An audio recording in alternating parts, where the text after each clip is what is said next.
Hey, welcome back to the channel HardReset.Info, and today let's discuss how to hide likes on X.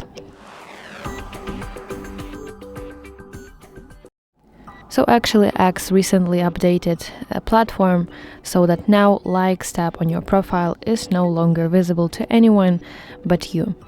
Your followers and also non-followers cannot go through posts that you have liked previously, and you don't need to obtain any premium subscriptions, all that stuff.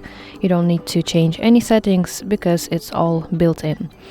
Only you can see your own likes by opening your profile and go into tab with your likes. But if you want to keep stuff completely invisible, the safest move is to use bookmarks instead of likes.